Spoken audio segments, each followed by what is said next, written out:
له ونشهد أن سيدنا وسندنا ونبينا وحبيبنا وكريمنا ورؤوفنا ورحيمنا ومولانا وملجانا وماوانا محمدا عبده ورسوله.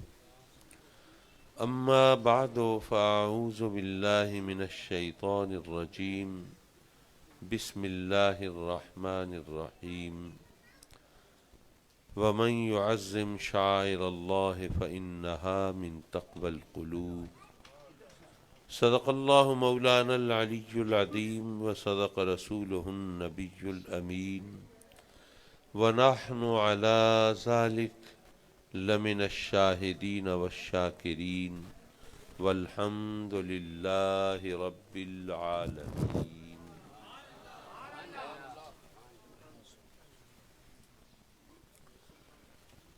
میر محفل صدر مجلس حضرت قبلہ پیر گلشن الہی دامت برکاتہ العالیہ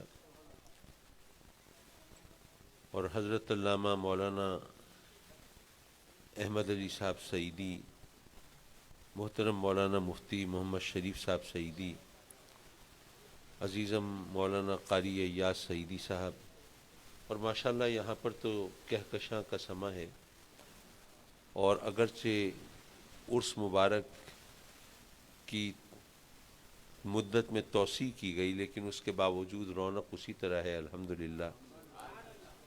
تو اللہ تبارک و تعالیٰ اس مبارک محفل میں حاضری مقبول و منظور فرمائے اور صاحب عرس کی توجہات سے، فیوز و برکات سے سرفراز فرمائے.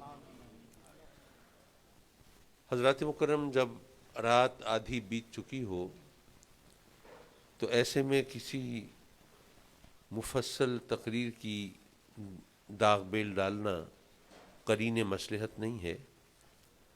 میں مختصر لفظوں میں چند گزارشات.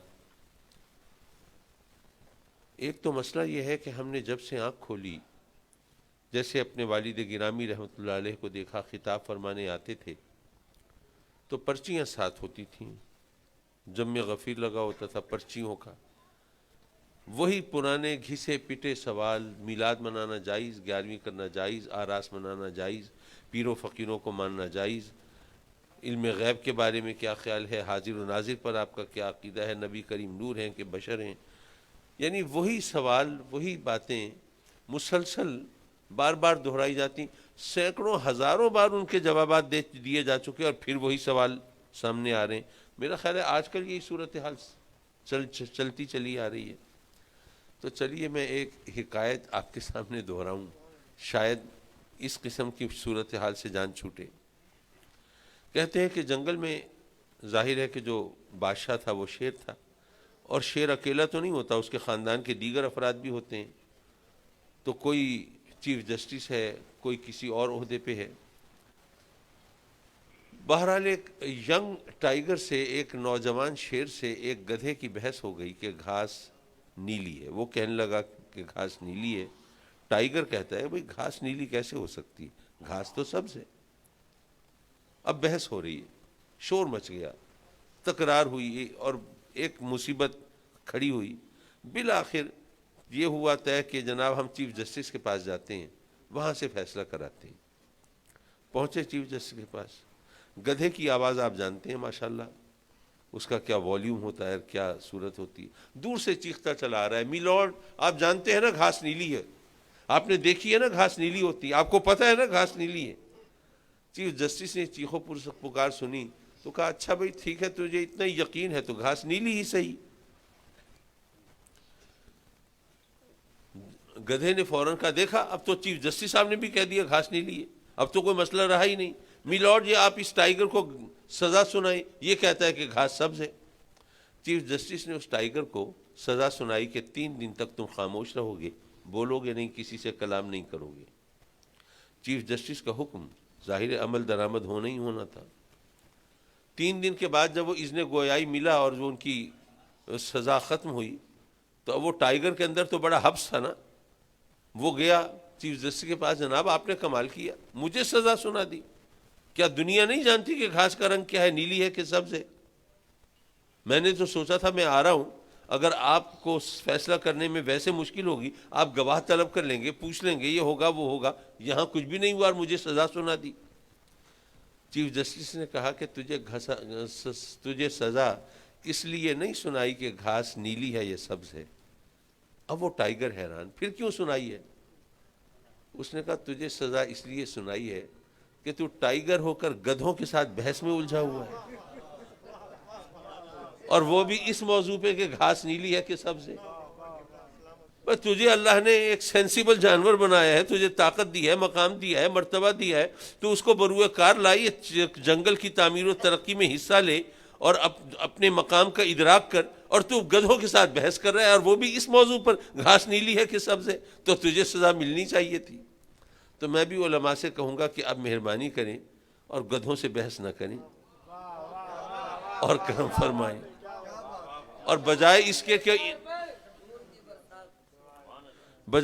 کہ ان مباحث میں آپ الجھے رہیں، آپ جو مسلمانوں کی اور ملک و قوم کی تعمیر و ترقی کا جو راستہ ہے اس کی طرف رہنمائی کریں عوام کی۔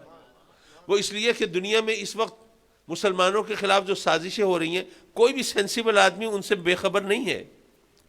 کہ آپ کو نہیں پتا، جیسے وہ اور باتیں چھوڑیے، عراق کی بات لیجئے، پہلے ایک سٹوری فیبریکیٹ کی گئی کہ جناب ویپنز آف میس ڈسٹرکشن، ایک بڑے وسیع پیمانے پر تباہی پھیلانے والے ہتھیار ہیں عراق کے پاس، اور اگر وہ ہتھیار نہ چھینے گئے اور عراق کو لگام نہ دی گئی تو دنیا کی سلامتی وہ داؤ پہ لگی ہوئی ہے، اور یہ ہے اور وہ ہے، اور جناب پھر یہ عراق کو وہ اس مفروضے کے تحت کھنڈر بنا دیا گیا، اور وہاں پر 10 20 50 100 1000 2000 نہیں، لاکھوں افراد لقمہ اجل بن گئے، اور لاکھوں بچے تو صرف دودھ نہ ملنے کی وجہ سے بیچارے موت کے گھاٹ اتر گئے، اور جو جوان بچے اور بچیاں ان کے ساتھ جو کچھ حشر ہوا وہ بھی دنیا جانتی ہے۔ اور بعد میں جب یہ پتہ چل گیا کہ کوئی ہتھیار نہیں، کوئی ایسی چیز نہیں، تو سپر پاورز کے وہ تمام ریپریزنٹیٹیوز جنہوں نے یہ تمام کہانی گھڑی تھی، کسی نے آ کے معذرت کا ایک جملہ نہیں بولا کہ جی ہمیں بڑا دکھ ہے، بڑا افسوس ہے، یہ مس کیلکولیشن کے نتیجے میں یہ تباہی آئی ہے، کسی نے نہیں کہا۔ تو مسلمانوں کے خلاف یہ ساری دنیا ایک ہوئی ہوئی ہے۔ وہ وقت یاد کیجئے جب آقا کریم صلی اللہ علیہ وسلم نے فرمایا تھا کہ یہ کفر ایک ملت واحدہ ہے۔ اب آپ غور کیجئے، وہ وقت وہ تھا جب مسلمان، وہ مدینے کی ایک چھوٹی سی ریاست تھی، یا زیادہ سے زیادہ آخر میں مکہ فتح ہوا تھا۔ اب اس وقت جب میرے آقا کریم صلی اللہ علیہ وسلم نے فرمایا ہوگا کہ کفر ایک ملت واحدہ، یعنی مسلمان اس کے مقابلے میں ایک، تو نہ جانے کتنے لوگوں نے مذاق اڑایا ہوگا، باتیں بنائی ہوں گی، جناب دیکھیے یہ جزیرہ نما عرب کے ایک گوشے میں ایک چھوٹی سی ریاست کے دعوے دار، اور یہ کہہ رہے ہیں ساری دنیا ایک طرف اور ہم ایک طرف، سارا کفر، عالم کفر ایک طرف، وہ ایک ملت واحدہ، اور ہم ان کے مقابلے میں ایک ملت واحدہ۔ یہ کیا بات بنی؟ ہو سکتا ہے لوگوں نے تضحیک کا، تحقیر کا نشانہ بنایا ہو، لیکن یارو آج دنیا بتا رہی ہے نا کہ واقعی اسلام کے مقابلے میں کفر ایک اکٹھا ہو گیا ہے، وہ ہندو ہوں یا یہودی ہوں یا نصرانی ہوں، وہ جو بھی، حد یہ ہے کہ جناب عدم تشدد کے پیروکار وہ برما میں بدھ مت کے ماننے والے، وہ بھی مسلمانوں کے خلاف جس طرح انہوں نے ظلم و ستم کی داستانیں رقم کی ہیں، یہ ہمارے سامنے، اور ہم یہ مسلمانوں کا ساری دنیا کے اندر خون بہتا ہوا دیکھ کے بھی کس بے نیازی کا مظاہرہ ماشاءاللہ کر رہے ہیں، اور ہم انہی چھوٹے چھوٹے بحث مباحثوں میں الجھے ہوئے ہیں۔ ہمیں چاہیے کہ ہم مسلمانوں کو جگائیں، ان کو بیدار کریں۔ مجھے یاد ہے آج سے کوئی 10-12 سال پہلے امریکہ میں ایک گستاخانہ فلم بنائی گئی آقا کریم صلی اللہ علیہ وسلم کے حوالے سے، اور ساری پاکستان کے اندر ریلیاں نکلیں اور جناب جلوس نکلے اور دعائیں مانگی گئی مجموعوں میں، مولا امریکہ کو تباہ کر دے، برباد کر دے، امریکہ کا ککھ نہ بچے۔ تو میں نے اس وقت ایک تبصرہ کیا تھا، کاش وہ غلط ہوتا۔ میں نے کہا تھا کہ زبان سے دعائیں مانگی جا رہی ہیں امریکہ برباد ہو جائے، تباہ ہو جائے، پیوند خاک ہو جائے، اور دل میں خواہشیں پل رہی ہیں کہ امریکہ کا ویزا تو مل جائے۔ تو جب زبان اور دل میں اتنے فاصلے ہوں تو دعائیں قبول نہیں ہوتی۔ حضرات مکرم، یہ اولیاء کرام جنہوں نے اپنی ساری زندگیاں تج دیں اسلام کی خاطر، اپنے لیے عیش و عشرت کا سامان اکٹھا نہیں کیا، عالیشان محلات میں فروکش نہیں ہوئے، انہوں نے آقا کریم حضور علیہ الصلوۃ والسلام کی سیرت مبارکہ کو اور سنت کو اس طرح اجاگر کیا کہ انہوں نے اس کو پرسونیفائی کر کے مجسم کر کے دکھایا. لیکن ہم یہ چاہتے ہیں کہ بس بیٹھے بٹھائے، ہم تو شارٹ کٹس کی تلاش میں ہیں نا. ایک شارٹ کٹ دنیا کا، ایک آخرت کا. دنیا میں کیا مطمح نظر ہوتا ہے؟ مال دولت. تو در حقیقت مال دولت کمانے کے لیے تو بڑی محنت بھی چاہیے، وقت بھی چاہیے. لیکن اب لوگ چاہتے ہیں کہ کوئی لاٹری نکل آئے، کوئی پرائز بانڈ نکل آئے، کوئی چلو اور کچھ نہیں تو چلو کوئی ہتھیار مل جائے جس کے بل پہ کوئی داؤ لگانے کا موقع مل جائے. یہ شارٹ کٹ ہے نا. دین کے حوالے سے بھی شارٹ کٹ چل رہے ہیں. وہاں دو قسم کے شارٹ کٹ ہیں. ایک وہ ہیں جن کے بارے میں دنیا جان رہی ہے، سمجھ رہی ہے کہ ہاں اس کو مار دو. وہاں پر دین میں تو پھر جنت مطمح نظر ہوگی نا، وہ الٹیمیٹ گول ہے ہمارا.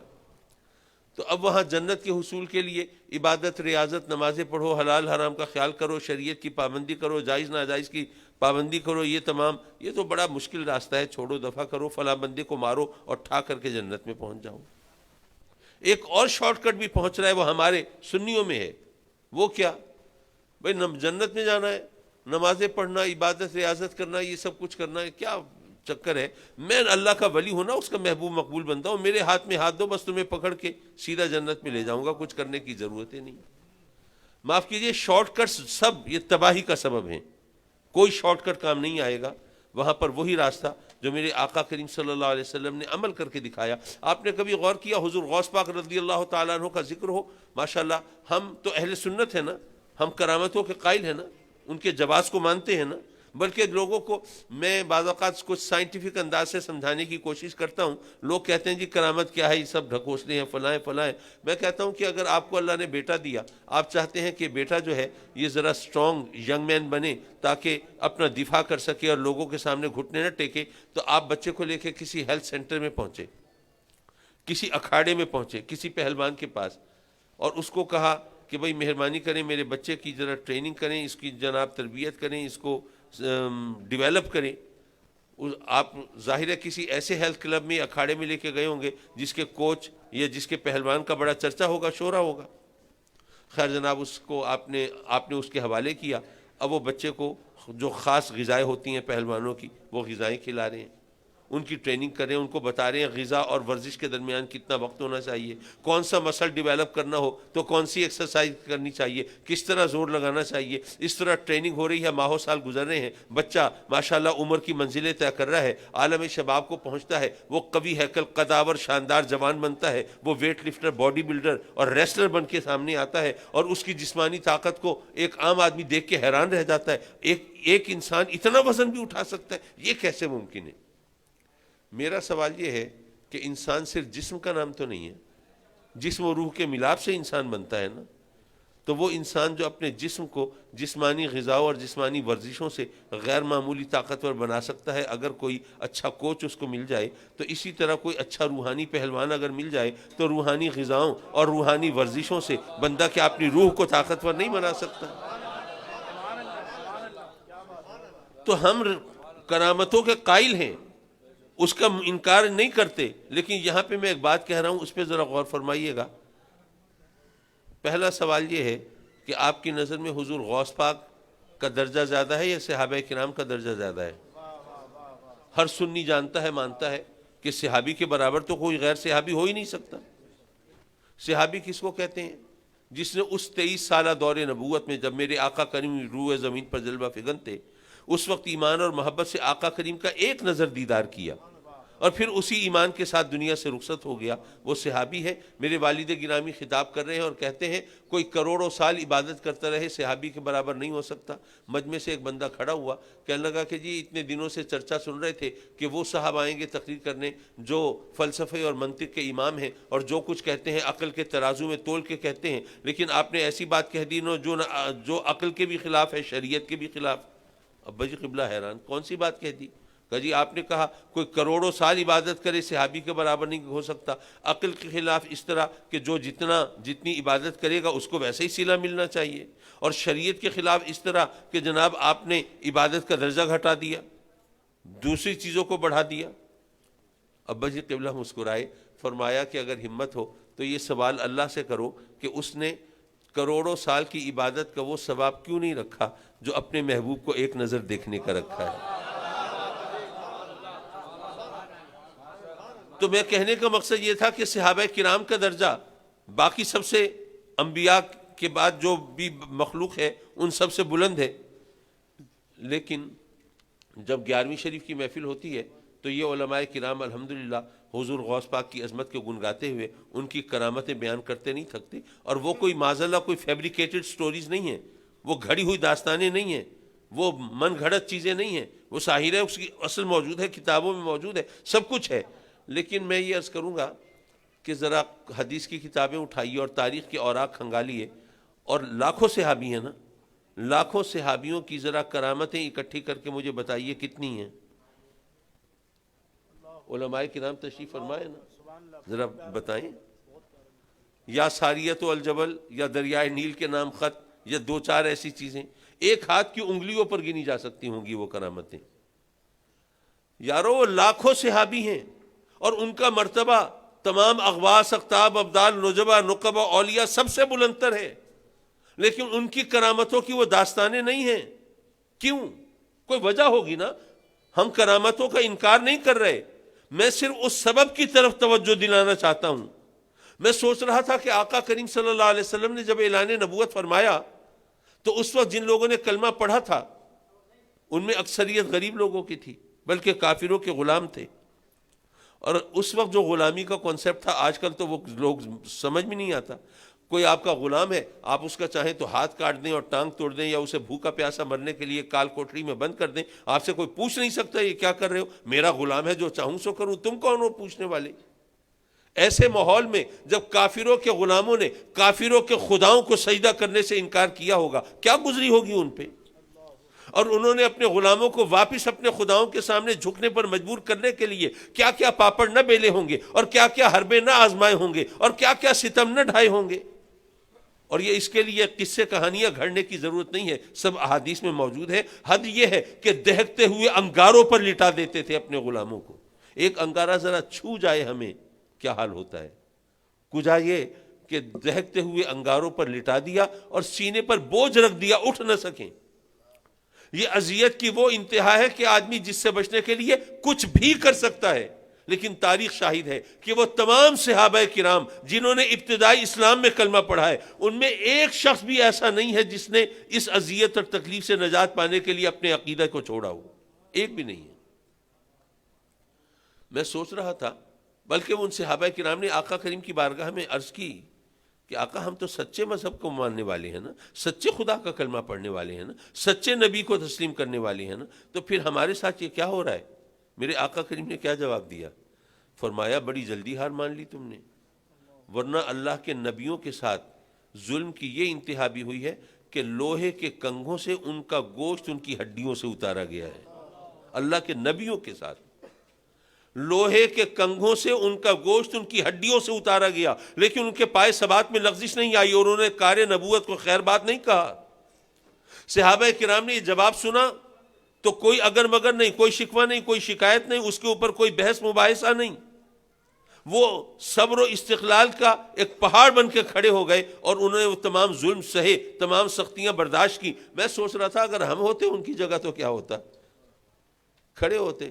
ہم نے تو آپ کے نام کا کلمہ اس لیے پڑھا تھا کہ آپ اللہ کے نبی، اللہ کے محبوب، اللہ کے رسول، آپ کا کلمہ پڑھیں گے، آپ کے ساتھ ہوں گے، ہمارے وارے نیارے ہوں گے، سب کچھ تو ہمارے ہاتھ میں ہوگا، درہم و دینار ہمارے پاس ہوں گے، زر و جواہر کے انبار ہمارے پاس ہوں گے، حکومت و اقتدار ہمارے ہاتھ میں ہوگی، سب کچھ ہمارے اشارے چشم و ابرو سے ہوا کرے گا۔ لیکن یہ کیا ہے، اگر یہی سب، اگر آپ واقعی اللہ کے سچے رسول ہیں تو بتائیے ہم پر ظلم کرنے والوں کے ہاتھ ٹوٹ کیوں نہیں جاتے اور ان کے گھر برباد کیوں نہیں ہو جاتے اور وہ عبرت کا نشان کیوں نہیں بن جاتے؟ اگر ہم ہوتے تو شکایتوں کے دفتر کھولے بیٹھے ہوتے۔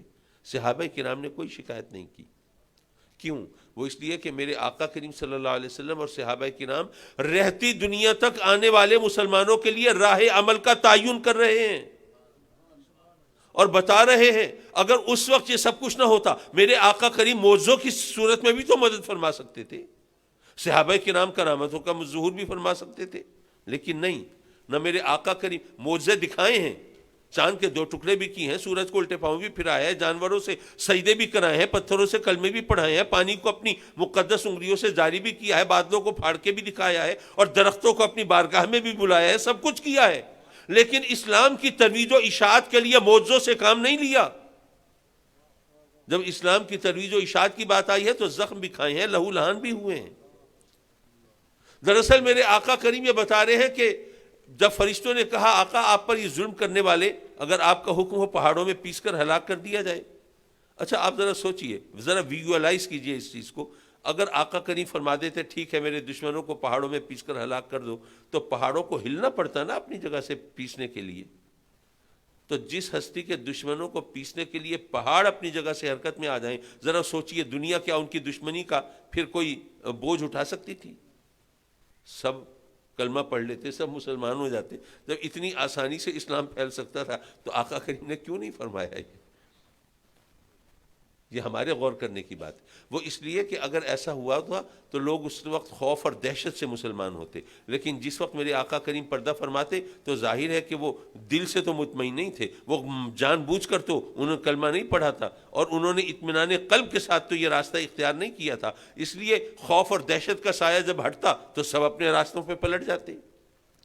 تو میرے آقا کریم نے گویا یہ فرمایا فرشتوں کو کہ میرے دشمنوں کو پہاڑوں میں پیس کر ہلاک کیا جا سکتا ہے، لیکن میرے بعد میرے امتیوں کو تو دکھ بھی اٹھانے پڑیں گے نا، زخم بھی کھانے پڑیں گے نا۔ تو کہیں ایسا نہ ہو کہ ان کے ہونٹوں پہ حرف شکایت آئے اور رب کی بارگاہ میں شکووں کا دفتر کھول کے بیٹھیں۔ نہیں، میں بھی لہو لہان ہو کے دکھا دیتا ہوں تاکہ میرے غلاموں کو پھر آگے شکوہ کرنے کا موقع نہ ملے، ان کے سامنے میری مثال ہو۔ میرے آقا کریم نے گویا یہ فرمایا کہ اے میرے غلاموں، اگر میں چاہوں تو جنت کی نعمتیں میرے دسترخوان پر رہیں، لیکن تمہیں تو فاقہ بھی کرنا پڑے گا نا، روکھی سوکھی پہ بھی گزارا کرنا پڑے گا۔ چلو میں بھی اپنے شکم مبارک پہ پتھر باندھ کے دکھا دیتا ہوں۔ اگر میں چاہوں تو احد کا پہاڑ سونے کا بن کے میرے ساتھ ساتھ چلے، لیکن تمہیں تو کبھی غربت سے پالا بھی پڑے گا نا، تو چلو میں بھی اپنی لاڈلی شہزادی کو پیوند لگی چادر میں گھر سے رخصت کر کے دکھا دیتا ہوں۔ حضرات مکرم صحابہ کرام نے اگر سختیاں سہی ہیں اور آقا کریم حضور علیہ الصلوۃ والسلام نے یہ انداز حیات اپنایا ہے تو ہماری خاطر، ورنہ اگر یہ سب کچھ نہ ہوتا تو آج بھی سارے مسلمان جو اسلام کی ترویج و اشاعت کے لیے اور اسلام کے تحفظ کے لیے محنت کرنے کی بجائے، میدان جہاد میں اترنے کی بجائے اور کوشش و کاوش کرنے کی بجائے ہاتھ پر ہاتھ دھرے بیٹھے ہوتے، کرامتوں کا انتظار ہو رہا ہوتا اور معجزوں کے منتظر ہوتے۔ جیسے آج کل وہ سوشل میڈیا پر چل رہا ہے نا جی، وہ امام مہدی ظاہر ہوں گے نا پھر سب ٹھیک ہو جائے گا، سب کایا پلٹ ہو جائے گی، اب ہمیں کچھ نہیں کرنا، صرف امام مہدی کا انتظار کرنا ہے۔ نہیں بھائی، صحابہ کرام نے اور آقا کریم حضور علیہ الصلوۃ والسلام نے جو ہمارے سامنے عملی نمونہ رکھا ہے وہ اسی لیے رکھا کہ ہم یہ بے عملی کی طرف نہ جائیں، ہم سیدھے سچے راستے پہ رہیں۔ صرف ایک حکایت، اس سے ایک اخلاقی سبق، اور پھر آپ سے اجازت۔ معاف کیجئے، گھڑی پر نظر پڑی تو مجھے کافی دیر ہو گئی بولتے ہوئے۔ سبحان اللہ۔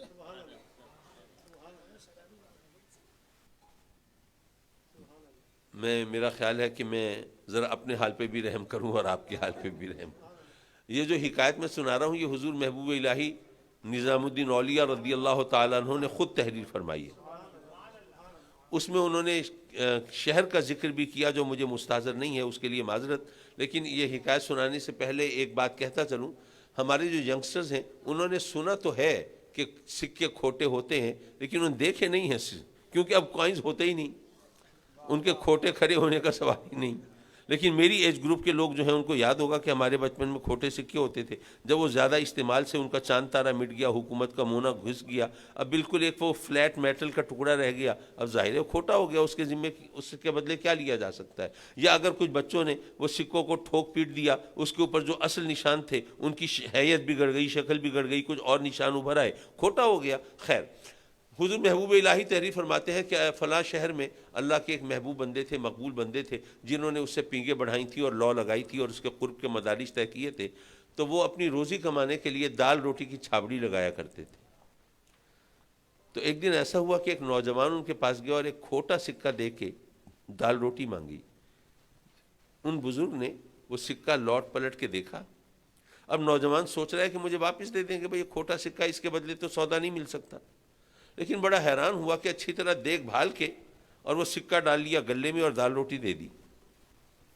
نوجوان نے خیال کیا کہ لگتا یہ ہے بوڑھے ہو گئے نا، نظر کمزور ہو گئی ہے، اب ان کو پتہ نہیں چلتا کھوٹا سکہ ہے یا کھرا ہے، بس پریٹینڈ کرتے ہیں، ذرا دکھاوا کرتے ہیں، تاکہ کوئی یہ نہ سمجھے کہ ان کو پتہ ہی نہیں چلتا تو کہیں بیوقوف بنا کے کھوٹے سکے نہ چلائیں، تو صرف ظاہری طور پر لوٹ پلٹ کے دیکھ لیتے ہیں، ورنہ ان کو کھوٹے کھرے کی تمیز ہے نہیں۔ یہ سوچ کے اس نے واپس اپنے گھر میں جا کے گھر والوں سے کہا کہ بھئی اگر کسی کے پاس کھوٹے سکے ہوں نا تو ضائع نہ کرے، فلاں جگہ جا کے وہ بندہ ہے دال روٹی کی چھاوڑی لگاتا ہے، اس سے دال روٹی کھا لیں۔ اچھا، گھر والوں نے بھی آزمایا تو ایسا ہی ہوا، سکہ لیا، لوٹ پلٹ کے دیکھا، گلے میں ڈالا اور دال روٹی دے دی۔ اب تو کنفرم ہو گیا کہ ان کو نہیں پتہ چلتا، تو انہوں نے اپنے پڑوسیوں، ہمسایوں، عزیزوں، رشتہ داروں، دوست احباب سب کو بتایا کہ بھئی کھوٹے سکے بھی ضائع نہ کرو، وہاں سے دال روٹی کھا لو۔ خوب چلے کھوٹے سکے، اور دیکھتے دیکھتے ان کے پاس ڈھیر لگ گیا کھوٹے سکوں کا۔ حضور محبوب الہی رضی اللہ تعالیٰ عنہ فرماتے ہیں کہ کچھ عرصے کے بعد ان بزرگ کا دنیا سے رخصت ہونے کا وقت آ گیا۔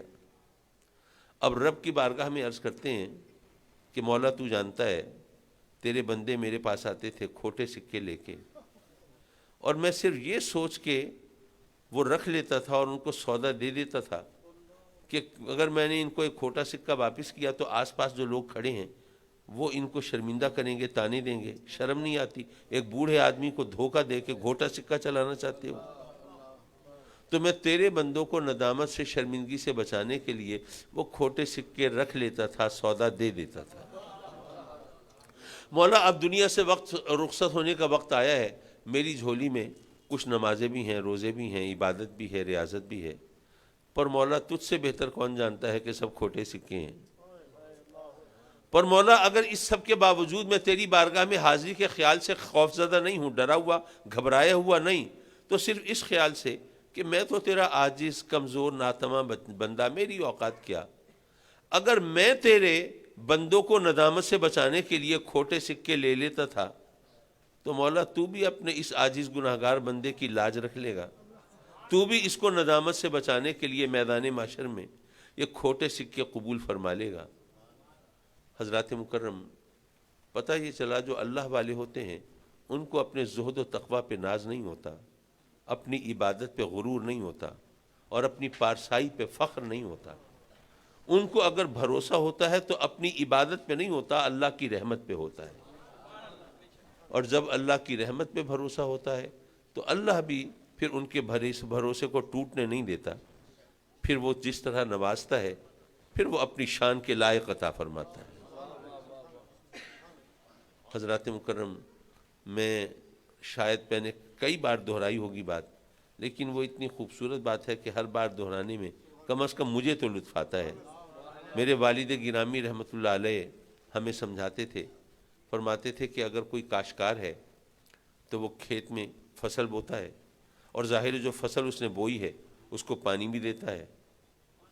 اب وہ پانی دے رہا ہے اس فصل کو جو اس نے بوئی ہے، جو اس کو کاٹنی ہے، لیکن کچھ جڑی بوٹیاں، کچھ گھاس پھوس وہ بھی کھیت میں اگی ہوئی ہوتی ہیں، ان کو پانی دینا مقصود نہیں ہوتا، لیکن جب کھیت کو پانی لگتا ہے تو ان جڑی بوٹیوں کو، کیونکہ وہ کھیت میں ہی اگی ہوئی ہیں، ان کو بھی پانی لگ جاتا ہے۔ تو اللہ کی رحمتیں نازل تو اس کے محبوبوں پہ ہوتی ہیں، ہم جیسے وہ جڑی بوٹیوں کی طرح ان سے لگے ہوں نا تو اللہ کی رحمتوں سے حصہ ہم کو بھی مل جاتا ہے۔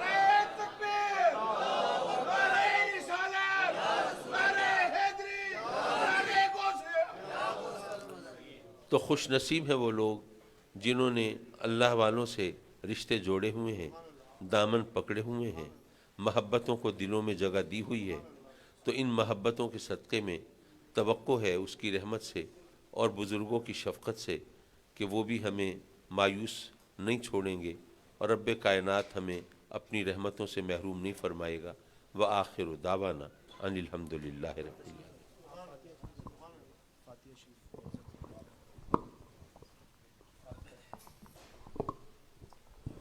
اعوذ باللہ من الشیطان الرجیم، بسم اللہ الرحمن الرحیم۔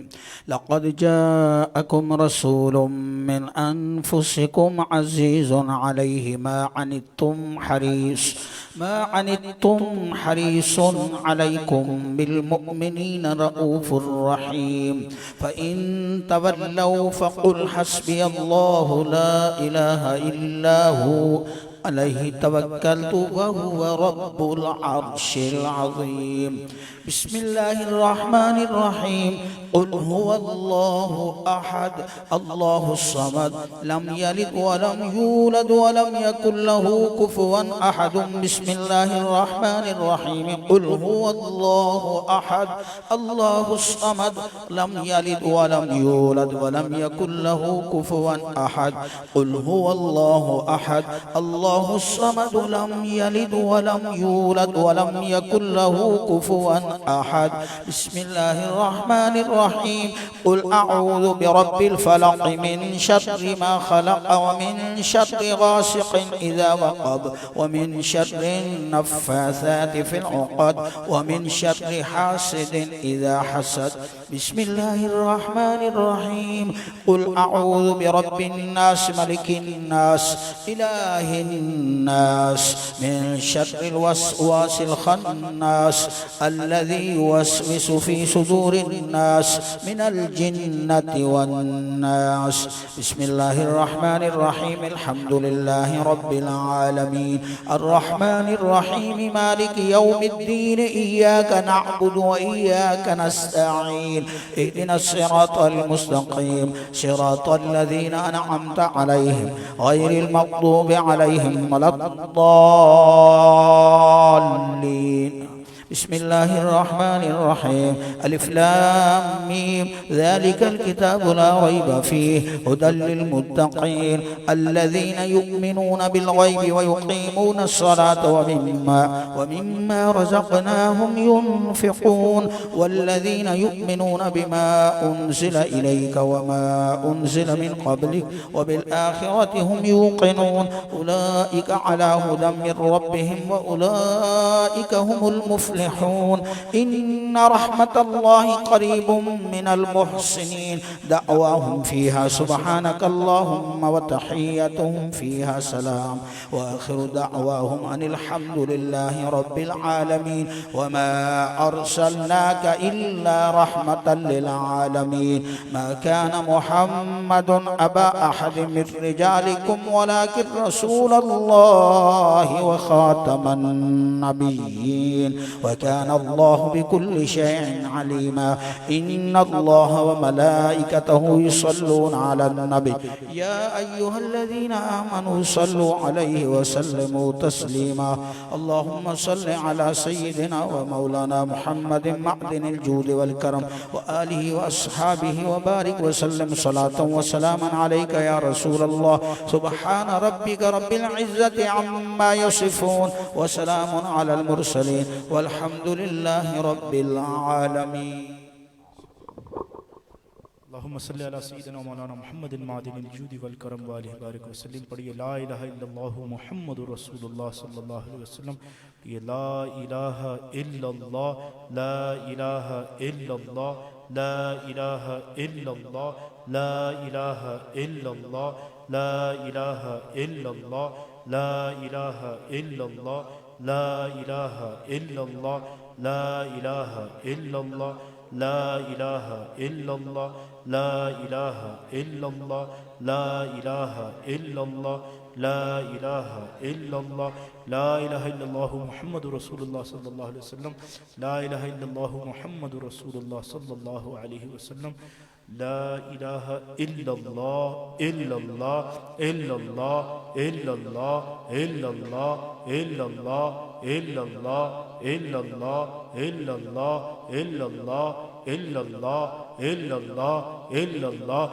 لا الہ الا اللہ محمد رسول اللہ صلی اللہ علیہ وسلم اللہ جل جلالہ اللہ اللہ اللہ اللہ اللہ اللہ اللہ اللہ اللہ اللہ اللہ اللہ اللہ جل جلالہ اللہ جل جلالہ ہو ہو ہو ہو ہو ہو ہو ہو ہو ہو ہو اللہ جل جلالہ اللہ ہو اللہ ہو اللہ ہو اللہ ہو اللہ ہو اللہ ہو اللہ ہو اللہ ہو اللہ ہو اللہ ہو اللہ ہو اللہ اللہ اللہ اللہ اللہ اللہ اللہ اللہ اللہ اللہ اللہ جل جلالہ اللہم صلی علی سیدنا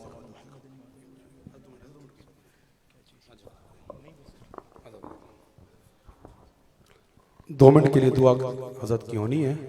میں حضرت کی موجودگی سے فائدہ اٹھاتے ہوئے الحمدللہ یہ نوروز اور عرس مبارک اللہ تبارک و تعالیٰ کے شکر ہے کہ بڑے شان طریقے سے پرامن طریقے سے اپنی تکمیل تک پہنچا. تو اس پورے عرس کو جس خوبصورتی سے جس انداز سے کوریج کیا اور انٹرنیٹ کے ذریعے پوری دنیا میں دکھایا گیا، اس میں بڑا کردار میم پروڈکشن کا ہے. تو اس کی ٹیم کے لیے میں قبلہ صاحبزادہ شہزادہ و جگر گوشہ غزالی زماں سابق وفاقی وزیر حضرت علامہ صاحبزادہ حامد سعید کاظمی شاہ صاحب دامت برکاتہم علیہ سے گزارش کروں گا کہ وہ اپنے دستِ مبارک سے اجر کا تحفہ پیش کریں اور حاجی گلشن لائی صاحب بھی تشریف لائیں. بلال بھائی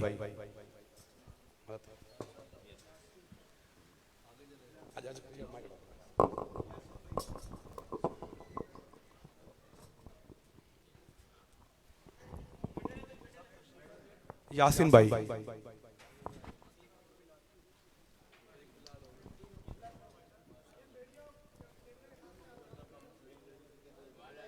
بلال بھائی ماشاءاللہ یہ پوری ٹیم نے جس طرح بہت خوبصورتی انداز میں اس عرس کو کوریج کیا اور الحمدللہ آج عرس مبارک کی تقریبات پوری دنیا میں دیکھی جا رہی ہے نیٹ کے ذریعے. بس حضرت سے گزارش کے دعا فرمائیں. اللهم صل على سيدنا ومولانا محمد وعلى آل سيدنا ومولانا محمد وبارك وسلم وصل عليه. ربنا آتنا في الدنيا حسنة وفي الآخرة حسنة وقنا عذاب النار. میرے مولا اپنے کرم سے عرس مبارک کی مقدس محفل میں ہماری حاضری کو مقبول و منظور فرما، اور یہ جو کچھ تبرک کا طعام کا اہتمام کیا گیا، محفل میں جو ذکر خیر ہوا، جو ختم شریف پڑھا گیا، میرے مولا اس سب کا ثواب آقائے دو جہاں سرور کائنات نور مجسم صلی اللہ علیہ وآلہ وبارک وسلم کی بارگاہ اقدس میں، بارگاہ عظمت میں، بارگاہ رحمت میں پہنچے، اور آپ کے وسیلہ جلیلہ سے انبیاء کرام علیہم السلام کی مقدس ترین معظم ترین بارگاہوں میں اس کا ثواب پہنچے، اور خلفائے راشدین کی، صحابہ کرام کی، پنجتن پاک کی، اہل بیت اطہار کی، عطرت پاک کی، ازواج مطہرات کی بارگاہوں میں اس کا ثواب پہنچے، اور تابعین کی، تبع تابعین کی، اغواث، اقطاب، ابدال، نجبہ، نقبہ، اولیاء کی، جمیع ائمہ مجتہدین کی بارگاہوں میں اس کا ثواب پہنچے، اور ہم سب کے اسلاف کرام اور اجداد کرام کی، اور ہم سب کے مشائخ طریقت کی بارگاہوں میں اس کا ثواب پہنچے، اور بالخصوص صاحب عرس حضور تاج الاولیاء حضرت قبلہ عبد الوہاب جیلانی سخی عبد الوہاب شاہ جیلانی رحمۃ اللہ تعالی علیہ ونور اللہ مرقدہ کی بارگاہ میں اس کا ثواب پہنچے. میرے مولا اپنے کرم سے صاحب عرس کی توجہات سے ہم سب کو سرفراز فرما، ان کی نگاہ کرم ہم سب کے شامل حال فرما. میرے مولا یہ سب تیرے بندے تیری بارگاہ میں سوالی ہیں، جھولیاں پھیلائے تیری رحمتوں کے طلبگار ہیں، ان میں کچھ بیمار ہیں ان کو صحت دے دے. ہمارے حاجی گلشن الہی صاحب قبلہ وہ بھی علیل ہیں، مولا ان کی عمر میں برکت عطا فرما اور صحت و عافیت عطا فرما، اور اپنے کرم سے مسلک کی دین کی خدمت کے لیے بہت ہمت و قوت عطا فرما. میرے مولا اپنے کرم سے بیماروں کو، سب بیماروں کو سکھی صحت دے دے، اور جو تنگ دست ہیں ان کو فراخی دے دے. آج کل تیرے بندے بہت سخت پریشانیوں کا شکار ہیں میرے مولا. غربت نے ان کی کمر توڑ کے رکھ دی ہے، مہنگائی نے ان کے لیے جینا حرام کر دیا ہے. کبھی جرم کے راستے پر جانے کا سوچتے ہیں، کبھی خودکشی کے بارے میں غور کرنے لگتے ہیں. مولا رحم فرما دے سب کے حال پہ. اپنے کرم سے اپنے سوا کسی کا محتاج نہ کرنا، اور قرضے کی لعنت سے بھی نجات عطا فرما، اور ادائیگی کے لیے غیب سے کوئی صورت، کوئی بہانہ پیدا فرما دے. کچھ تیرے بندے میرے مولا اولاد کی نعمت سے محروم ہیں، نہ جانے کب سے آنسو بہا کے جھولیاں پھیلا کے دعائیں کرتے ہیں، ان کی دعائیں مقبول و منظور فرما، مقبول و منظور فرما، مقبول و منظور فرما۔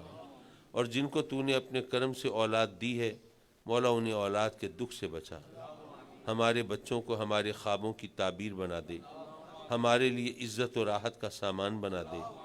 اور آج کل تقریباً ہر گھر کی کہانی ہے، جوان بچیاں گھروں میں بیٹھی ہیں، اچھے رشتوں کا کال پڑ گیا ہے، مولا یہ بوجھ بھی تو نے اپنے کرم سے ہمارے کندھوں پہ ڈالا ہے، تو بحسن و خوبی اپنے فضل سے سبکدوش بھی کرا دے۔